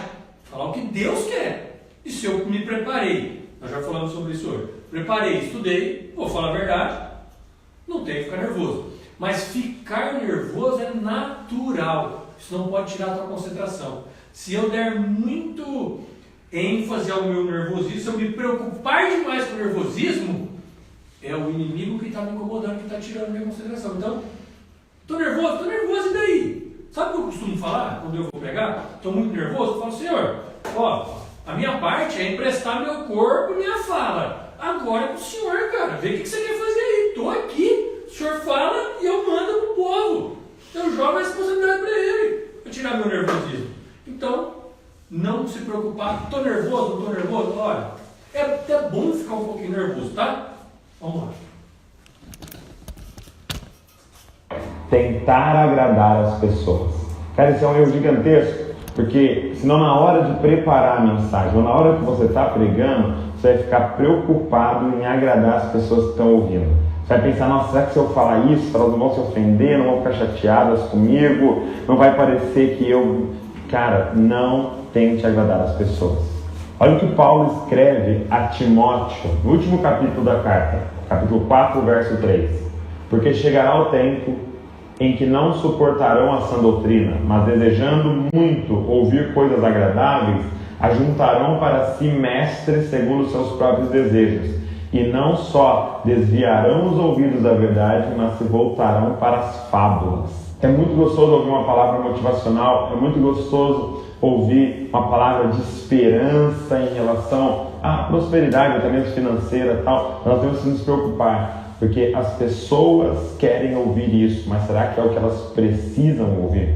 E muitas vezes nós temos que ter coragem de falar aquilo que elas precisam ouvir, mesmo que elas não gostem daquilo que nós vamos falar. E é muito perigoso isso, porque muitas vezes a gente começa a colocar nossa identidade na nossa capacidade de pregar. E aí a gente fica sempre preocupado, será que as pessoas gostaram? Ninguém falou nada, ninguém me deu um parabéns, ninguém bateu nas minhas costas, falou que mensagem maravilhosa. E cara, a gente tem que entender a nossa identidade em Cristo Jesus, filhos de Deus. As pessoas gostando da mensagem ou não. Nós não dependemos do elogio das pessoas. 8º erro na hora de ministrar. A gente também hoje já falou sobre isso, sobre não estar preocupado em agradar, mas estar preocupado em levar a verdade. E eu quero colocar só mais um detalhe sobre o que ele falou, que às vezes eu faço uma pregação e ninguém me dá parabéns. E aí eu fico preocupado. Pô, será que eu não fui bem? Nossa, mas não toquei o coração de ninguém? Será que às vezes, nesse dia que eu não recebi nenhum parabéns, uma pessoa se converteu, mudou de vida, ela salvou a vida dela na pregação e ninguém me deu parabéns. E pode ser que naquela outra, que todo mundo veio dar parabéns, que todo mundo elogiou, pode ser que ela foi muito bonita, mas eu não mudei a vida de ninguém. Então que eu não esteja preocupado em agradar, em receber tapinha nas costas e parabéns, mas que eu esteja preocupado em falar a verdade. Amém? Copiar um sermão na íntegra. Cara, é lógico que a gente se inspira, eu mesmo me inspiro, cara, eu ouvi muito Francis Chan, ouço muito John Piper, ouço muito Tim Keller, amo Hernandes Dias Lopes, ouço muito Luciano Subirá, cara, os caras que me inspiram, e pedaços de mensagens minhas são conceitos que eu aprendi com esses caras, porque esses caras são estudados. Mas toma cuidado para não copiar um sermão na íntegra, inteiro, ponto a ponto. Por quê? Porque aquele sermão serviu para aquele grupo, naquele momento, na boca daquele pastor. Nós precisamos preparar o que Deus tem para hoje, para falar para aquele grupo. É como a história de Davi, quando Davi vai lutar contra Golias, e Saul, o rei Saul, oferece a armadura dele. Davi coloca, mas não serve, fica desengonçada. Entendeu? Por quê? Porque não era dele. Então se preocupe com isso, diga com a sua arma. E às vezes a sua arma é só um estilingue, como era de Davi. Mas era a arma dele, é a arma que ele já tinha usado, era a arma que ele estava acostumado. Vai com aquilo que Deus falou com você, cara. Vai ser muito mais poderoso do que pegar a mensagem de alguém. Como eu disse, se inspire, aprenda muito, mas senta e prepara o que Deus tem para aquelas pessoas naquele dia. 7º erro que as pessoas... Sabe a parte que eu falei da gente pesquisar tema, escutar uma pregação e tal? Eu estou só repetindo o que ele fala, tá até redundante, mas para ficar claro. Se eu estudar e ver uma pregação muito bonita, nossa, eu achei maravilhosa, daí eu quero fazer igual. Eu quero, nossa, eu vou usar. Será que aquelas pessoas precisam ouvir aquilo? Porque, como ele falou, aquela pregação memorial serviu para aquele dia, para aquelas pessoas. Mas agora eu vou falar para outras pessoas. Então, eu posso usar aquela pregação como inspiração. Eu posso entender que ela foi uma coisa importante, mas não copiar na íntegra. Ela só pode me inspirar, me ajudar. Mas eu preciso deixar o Espírito Santo falar o que ele quer. Não copiar na íntegra. Beleza? Vamos pro próximo. Falar mal de outros líderes. Cara, por favor, nunca cite nomes na sua pregação. Nunca fale, porque tem um pastor chamado... Não faça isso. Cara, pregue contra heresias e ideias, mas não contra pessoas. Nossa luta não é contra carne ou sangue, mas contra principados e potestades. Ou seja, sobre essa mentalidade errada que nós lutamos. E posso dar uma dica para você? Sabe qual é a melhor forma de combater a mentira? Pregando a verdade, cara. Às vezes a gente gasta tempo falando, isso é mentira, isso é mentira, isso é mentira, isso é mentira. É mais fácil você só falar o que é a verdade. E se as pessoas souberem a verdade, automaticamente elas vão se afastar da mentira. Eu vi um exemplo muito legal do Maurício Zagari, dizendo que no Banco Central eles têm um treinamento para saber se uma nota é falsa. Mas ao invés de estudar as notas falsas, que todo dia surge uma nova, o que eles fazem nesse treinamento? Eles aprendem tudo sobre a nota verdadeira. Eles aprendem o papel, eles aprendem o toque, eles aprendem os detalhes. Por quê? Porque sabendo da verdadeira, eles identificam qualquer uma que é falsa. Então gaste tempo ensinando para a tua galera a verdade e automaticamente eles vão identificar as heresias e aqueles que estão pregando essas heresias. 6º erro. É uma coisa que, graças a Deus, a gente não precisa usar muito, mas pode ser que a gente fique com vontade de falar. Porque tal pastor falou tal coisa, é mentira, ou porque tal pastor faz desse jeito e é errado e ele não pode fazer isso. Daí eu começo a falar mal de alguém ou mal de alguma coisa para querer embasar o que eu preciso falar. O que ele acabou de falar? Deixa isso para lá. Fala a nossa verdade. Fala o que Jesus me inspirou. Sem prejudicar, sem falar mal. Vamos no que importa. Amém? O que que muitas vezes a gente comete é passar uma ideia de perfeição. Cara, isso às vezes acontece até você sem perceber, assim, você começa a contar vários acertos seus na mensagem. Olha, eu já fiz, nossa, quando eu oro tantas horas, eu fiz tanto jejum e tal, e as pessoas começam a ouvir aquilo e acontece duas coisas. Primeiro, elas não se identificam com a gente. Porque aprende uma coisa, as pessoas se identificam muito mais quando a gente conta um erro do que quando a gente conta um acerto. E segundo, a gente pode começar a gerar uma ideia de um super-humano, de um super espiritual. E as pessoas vão começar a olhar para nós como se a gente fosse mais do que elas e podem começar até a querer depender da gente. Pastor, você não pode ir lá em casa fazer uma oração por tal pessoa e tal, como se a minha oração tivesse mais poder do que a dela. E às vezes quem gerou isso nelas foi a gente. Então tome muito cuidado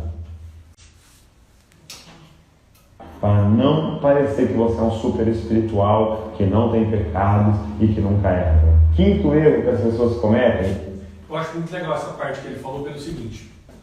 Não sei se ficou claro quando ele falou, as pessoas se identificam muito mais quando nós contamos os nossos defeitos, os nossos erros, do que quando a gente conta as nossas vantagens.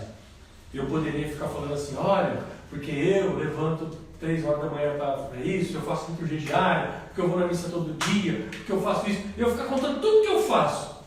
Daí a pessoa não consegue acompanhar a minha realidade, o que ela vai pensar? Ah, não dá, cara, eu nunca vou conseguir, não é tão fácil assim, olha aí o que o cara tem que fazer, ah não vai dar para mim, aí eu desisto, ele nem tenta.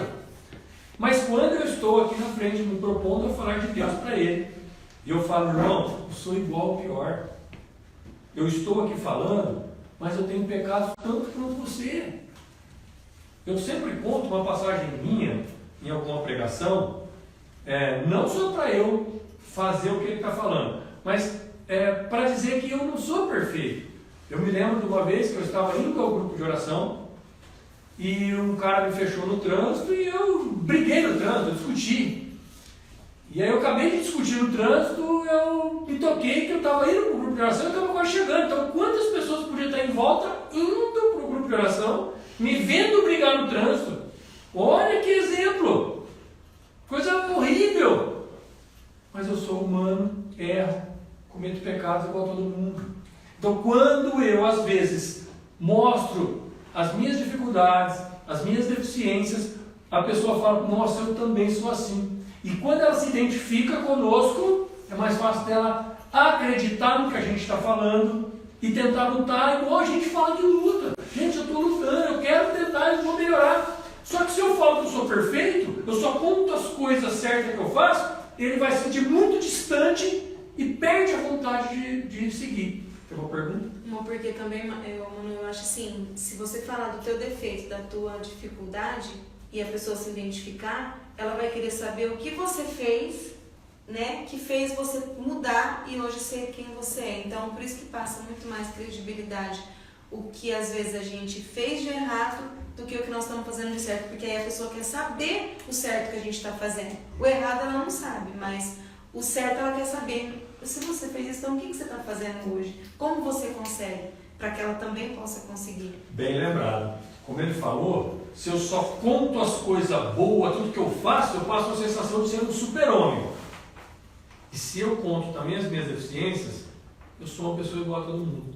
O Rodrigo está aqui com a gente e sempre que ele vai falar, que ele vai pregar, ou que ele vai no acampamento, ele fala assim, ó, eu sou um dependente químico em recuperação, estou lutando ainda, tenho que lutar porque senão eu caio. Porque eu já tive nas drogas, já fui internado muitas vezes. Ele fala dos defeitos, da pobreza, da miséria. Quantos que tem que sofrem o mesmo tanto? Como ela falou, às vezes a pessoa se identifica e fala, cara, se você conseguiu, me fala, me ajuda, porque eu também quero.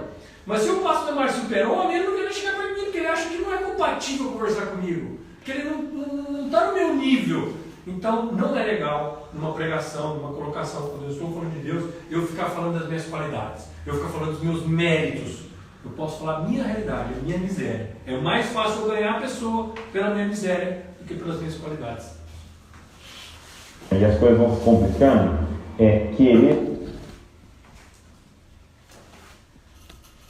falar algo super novo.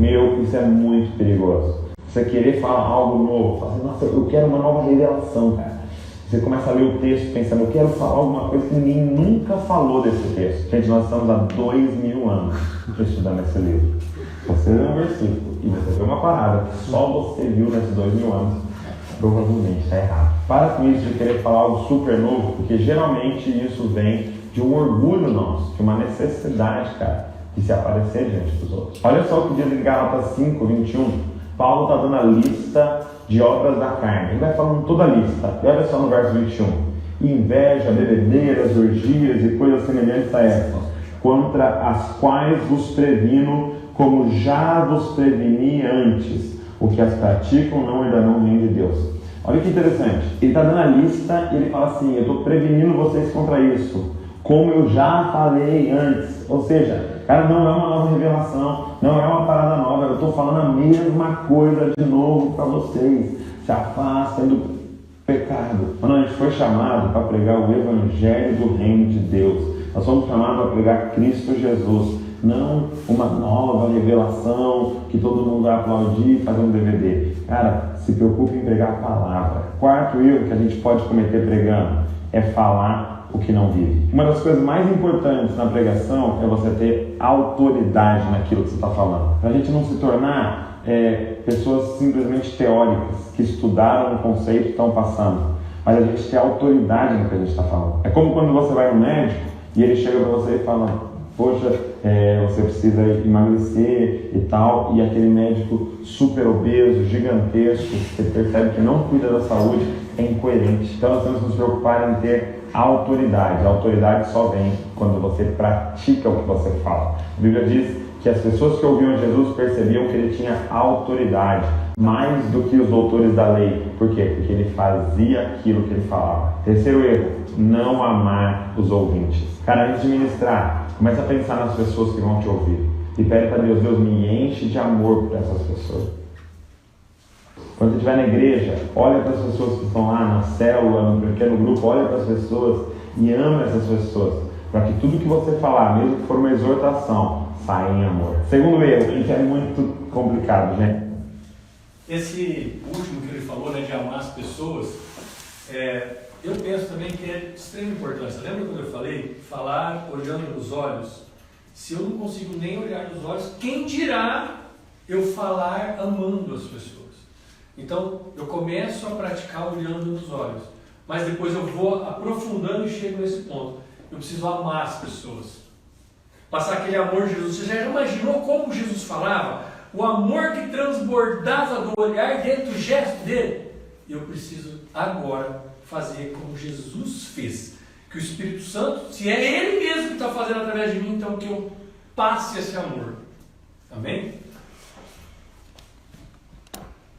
Ter uma ideia e achar um versículo para embasar. Às vezes a gente vê uma pesquisa legal numa revista e fala, poxa, eu quero falar isso na pregação, será que tem um versículo que eu posso encaixar? Não faça isso. Ou às vezes você vê um conceito legal que saiu da PNL, no coaching e tal, você fala, será que eu consigo embasar isso com um versículo? Não faça isso na hora de pregar. É a palavra que manda. É a palavra que dá o tema. Então vá para a palavra e deixa que a palavra fale do assunto. Tá? Então pegue a sua Bíblia e comece a ler e deixa que dali saia uma pregação. Não uma pregação apareça e você encaixa a palavra. E o primeiro erro que a gente não pode... Isso é muito importante porque no mundo corporativo, principalmente, às vezes a gente vê, como ele falou, um conceito que dá certo para uma empresa, eu quero aplicar isso na vida das pessoas, eu faço muito treinamento empresarial, e daí eu vejo uma coisa legal, eu quero passar aquilo, eu quero procurar uma palavra, vai ficar bonito, gente. Mas será que vai fazer sentido? Será que isso vai enriquecer a vida da pessoa, espiritualmente falando? Será que ele vai mudar alguma coisa? Então não é legal. Quem dita o que vai ser falado, o que vai ser proclamado é a palavra. Não sou eu que vejo um tema e escolho o que eu vou falar, como ele diz, e aí eu vou procurar um versículo na Bíblia para embasar o que eu quero. Aí está naquele pedacinho que eu li lá. Eu vou querer que a palavra fale aquilo que eu quero. Eu quero que a Bíblia valide a minha ideia. Gente, esse amor é um. Não façam isso. Amém? Pode cometer GT pregando, gente. E o principal de todos, se você puder, fica só com esse, se você tiver dificuldade em reter tudo, é se esquecer de Jesus na pregação. Às vezes eu ouço pregações inteiras de 1 hora em que não foi falado de Jesus, cara. Todas as mensagens nós temos que colocar Jesus, porque Ele é a solução de tudo. Se a gente não falar de Jesus na mensagem, nós vamos criar religiosos a partir da nossa mensagem. Por quê? Porque a mensagem consiste basicamente em você pegar um texto, encontrar a moral do texto e aplicar ela na vida das pessoas. Mas quando a gente faz isso, as pessoas têm 2 opções. Ou elas vão para casa e tentam fazer o que você falou e não conseguem, ficam desanimadas. Ou elas vão para casa e tentam fazer o que você falou, conseguem e se sentem superior aos outros. Porque ela está se esforçando e ela conseguiu com os méritos dela. Então, aprendi isso com o Timothy Keller e isso foi muito importante na minha vida. O que a gente precisa fazer? Ver o texto, moral do texto, mostrar como a gente não consegue realizar aquilo que Deus quer, mostrar como Jesus conseguiu no nosso lugar e que através dele a gente vai conseguir fazer o que aquele texto está mandando. E aí é muito louco, porque quando a pessoa consegue através de Cristo Jesus, não há orgulho, porque ela sabe que não foi ela, mas foi o poder de Cristo, o poder do Espírito que habita em nós, que nos permitiu viver daquele jeito. Então todas as mensagens, cara, tem que ser com fechamento em Jesus, em sua cruz, em seu sacrifício, em sua ressurreição, em seu poder em nós. Espero que esse vídeo tenha abençoado você. Essa foi a última, né? Como ele mesmo disse, a principal. Eu também concordo plenamente que é a principal. Que não adianta eu me propor a falar de Jesus, a levar o Evangelho, a levar uma palavra de Deus e eu esquecer o principal, do nosso Salvador. Por conta dele nós estamos aqui. Mesmo que a minha pregação, olha bem o que eu vou falar, é muito importante para nós que somos da Missão Guadalupe, por exemplo. Mesmo que a minha pregação, ou aonde eu vou falar de Nossa Senhora de Guadalupe. Se eu só falar dela e não tiver Jesus, não foi correto, não foi completo, não foi certo. Porque não tem nenhuma passagem da Bíblia onde está Maria que não tem Jesus.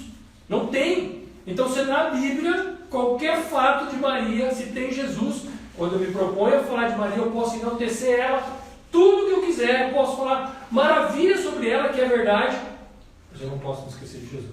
Aonde Jesus se encaixa na minha fala, aonde Jesus se encaixa nessa história, qual é o contexto que eu estou colocando para aquelas pessoas, se eu esquecer que Jesus é o centro, é o principal, e que Maria pode nos ajudar a conseguir. Quem vai conseguir fazer tudo por nós é Jesus, que é o nosso Salvador. É através dele que eu consigo, mas Maria pode me ajudar. Então, mesmo que eu estiver falando de Maria, eu não posso esquecer de Jesus, senão não ficou completo, senão ficou correto. E talvez não surta tanto efeito na vida das pessoas.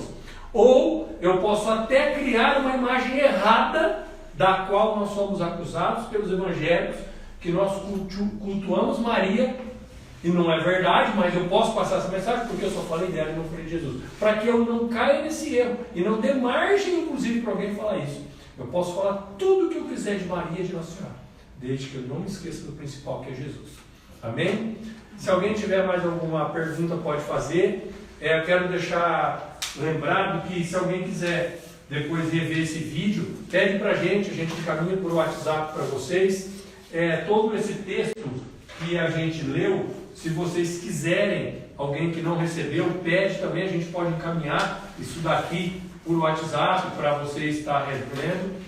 No verso, tem mais coisas que a gente não vai falar hoje, por conta do tempo, né? Já estamos estourando o tempo, mas que vocês podem dar uma olhada em casa. Se vocês estiverem olhando esse verso em casa, tiverem dúvidas, quiser conversar com a gente, comigo, com o Paulo, com a Mariana, enfim, vai esclarecer alguma coisa, pode perguntar, tá bom? E nós estamos aqui para somar. Não somos nenhum estudiosos da Bíblia, não tem ninguém aqui, nem eu, nem o Paulo, nem ninguém que sabemos muita coisa, mas esse pouco que a gente sabe, a gente quer dividir com vocês, tá bom? Quero agradecer a todo mundo que participou presencialmente, quem participou pelo Instagram. Para mim foi uma honra poder estar aqui com vocês. Toda vez que eu me proponho a falar de Deus, o meu ouvido é o primeiro que escuta. e aí eu me cobro se eu estou praticando.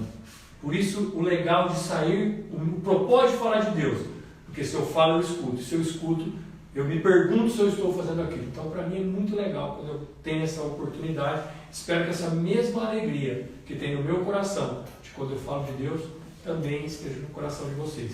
Quero pedir para o nosso diretor, para o Paulo, vir aqui fazer uma oração para a gente fechar esse momento tão importante, tão maravilhoso e rico.